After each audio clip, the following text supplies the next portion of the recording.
ராதே கிருஷ்ணா. வணக்கம். நான் சிஎம்மா பேசுகிறேன். நம்ம ஊரில் பண்டிகைகள் நிறைய வந்துக்கிட்டே இருக்குது.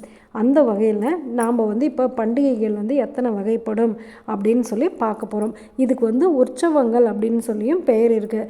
அதாவது இப்போ நம்மளுக்கு சிவராத்திரி வரப்போதா, அதுக்காக ஒரு கொடியேற்றம் நடத்துவாங்க. நம்மளுடைய அண்ணாமலையார் கோவிலில் கூட தீபத்தன்னைக்கு கொடியேற்றம் நடத்தினாங்க அப்படின்னு சொல்லி நம்ம கேள்விப்படுறோம்.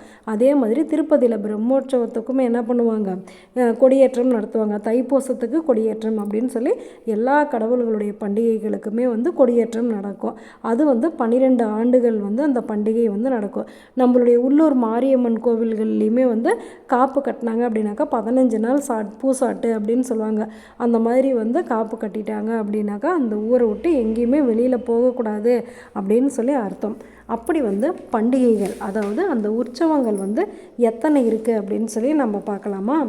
நித்யோத்சவம், அடுத்தது வாரோத்சவம், அப்புறம் பட்சோத்சவம், அடுத்தது மாதோத்சவம், அடுத்தது அயனோத்சவம், அடுத்தது வருஷோத்சவம் அப்படின்னு இருக்குது. அதை தவிர நம்மளுக்கு பஞ்சம் ஏற்பட்டாக்கா அந்த காலத்திலேயே நாம் பூஜை பண்ணுறோம். அதுக்கப்புறமேட்டு பிரபஞ்ச விபத்துக்கள், அதாவது நம்மளுக்கு ரொம்ப நோய் நொடியாக இருக்குது, இந்த கொரோனா காலங்கள்லாம் வந்ததில்ல, அந்த மாதிரி இருக்கிற சமயங்கள்லையுமே நாம் கடவுள்களுக்கு விழா எடுக்கிறோம்.